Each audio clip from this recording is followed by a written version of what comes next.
Good morning dear students business studies में हमारा chapter number 2 चल रहा था, जिसमें हम जॉइंट स्टॉक कंपनी पर थे।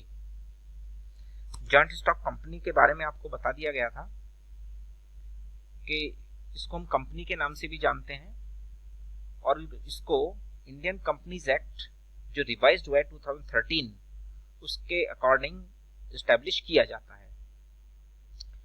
तो स्टूडेंट्स, इसकी जो डेफिनेशन कंपनीज एक्ट में दी हुई है वो है, a company can be described as an artificial person having a separate legal entity, perpetual succession and a common seal.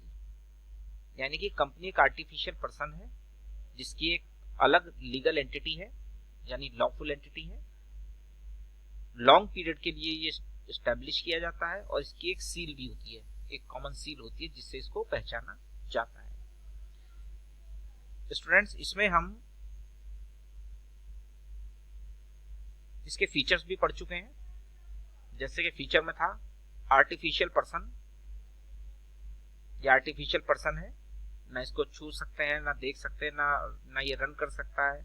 हाँ, केवल एस्टेब्लिशमेंट हुआ है और इसका एक नाम है। सेपरेट लीगल एंटिटी है क्योंकि लॉ के अकॉर्डिंग इसका एस्टेब्लिशमेंट होता है, जो कंपनीज एक्ट 2013 है उसके अकॉर्डिंग इसका एस्टेब्लिशमेंट होता है। Earlier it was companies act 1956। Then formation, lawful formation है।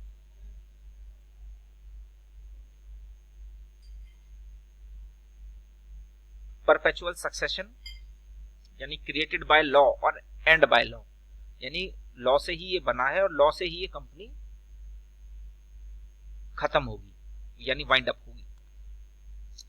Control, controlling body board of directors हैं जिनको शेयर होल्डर्स इलेक्ट करके रखते हैं, उनको चुनते हैं और वही मैनेजमेंट को कंट्रोल करते हैं। देन लायबिलिटी, इसमें लिमिटेड लायबिलिटी है, यानी कोई भी शेयर होल्डर केवल अपने शेयर तक ही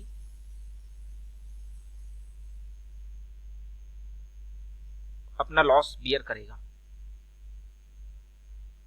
नेक्स्ट, एक कॉमन सील जिसकी हम बात कर रहे थे, इस सील से इसको पहचाना जाता है, आइडेंटिफाई किया जाता है। The company bring an artificial person can not sign its name by self, क्योंकि कंपनी का आर्टिफिशियल पर्सन है, ये साइन नहीं कर सकता, तो इसकी एक सील होती है जिससे इसको पहचाना जाता है। Therefore every company is required to have its own seal, acts as official signature of the company. Any document which does not carry the common seal of the company is not a binding on the company. कोई भी company का document valid नहीं है जब तक कि उस पर उसकी सील ना हो। ठीक है। देन रिस्क,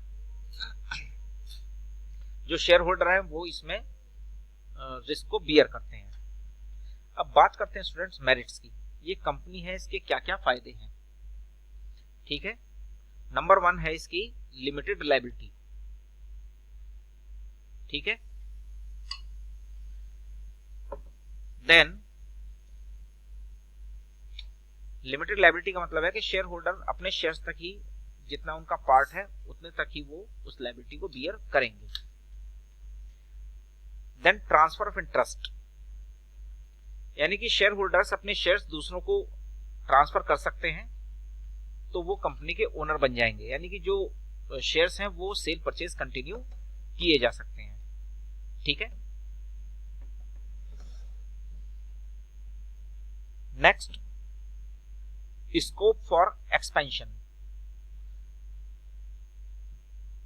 कंपनी में ये खास बात है कि इसमें बिजनेस को एक्सपेंड किया जा सकता है, यानी कि जितनी शेयर कैपिटल कंपनी में लगाई जाएगी उतना कंपनी का बिजनेस एक्सपेंड हो जाएगा। ठीक है। तो लार्ज फाइनेंशियल रिसोर्सेज के लिए ये कंपनी जो है ये बेस्ट ऑप्शन है। Next, professional management. स्टूडेंट्स, इसका जो मैनेजमेंट है वो प्रोफेशनल है। क्यों? क्योंकि जो कंपनी में जो भी डायरेक्टर्स, मैनेजिंग डायरेक्टर्स या मैनेजर्स जो भी अपॉइंट किए जाते हैं एकदम प्रोफेशनल होते हैं और उनको उसके इनकी स्किल्स, उनकी क्वालिफिकेशन, उनकी नॉलेज के बेस पर ही सैलरी दी जाती है। तो ये थे स्टूडेंट्स कुछ कंपनी के मेरिट्स, फायदे।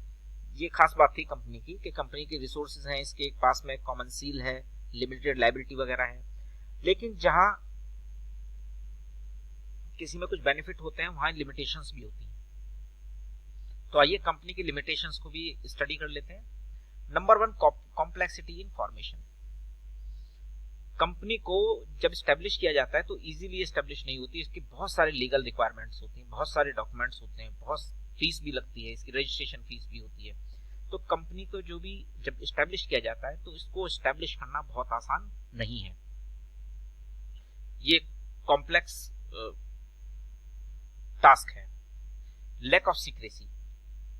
कंपनी में जितने शेयर होल्डर्स होंगे, जिनके पास में इक्विटी शेयर्स होंगे, वो कंपनी के मालिक होंगे और कंपनी के हर शेयर होल्डर को ये राइट है कि वो कंपनी की इंफॉर्मेशंस, अकाउंट्स, बैलेंस शीट्स वगैरह चेक कर सके, मांग सके। ठीक है, तो टाइम टू टाइम कंपनी को अपनी इंफॉर्मेशन भी रजिस्ट्रार को सबमिट करनी पड़ती है। रजिस्ट्रार ऑफ कंपनीज जो है, जहां पर कंपनी रजिस्टर होती है, उसको अपनी इंफॉर्मेशन, अपने प्रॉफिट लॉस की इंफॉर्मेशन सबमिट करनी होती है। तो कोई भी चीज इसमें कॉन्फिडेंशियल नहीं रहती। Impersonal work environment. Separation of ownership and management leads to situation in which there is a lack of efforts as well as personal environment on the part of officers of the company. The large size of company further makes it difficult for the owners and top management to maintain personal contact with the employees, customers and creditors. Students, इसमें एक problem ये आती है company में कि जो company के directors या मैनेजिंग डायरेक्टर्स हैं वो ओनर्स के साथ में डायरेक्ट टच में नहीं होते, शेयर होल्डर्स के साथ में डायरेक्ट टच में नहीं होते। डिसीजन लेने में प्रॉब्लम्स आती हैं। क्यों? क्योंकि जो लीडिंग शेयर होल्डर्स हैं वो मीटिंग वगैरह ऑर्गेनाइज करते हैं या उनसे परमिशन लेकर के ऑर्डर्स, उनको जो भी रूल्स हैं या पॉलिसीज हैं उनको इम्प्लीमेंट करना होता है। तो इसमें जो वर्क एनवायरनमेंट है वो थोड़ा सा इम्पर्सनल हो जाता है।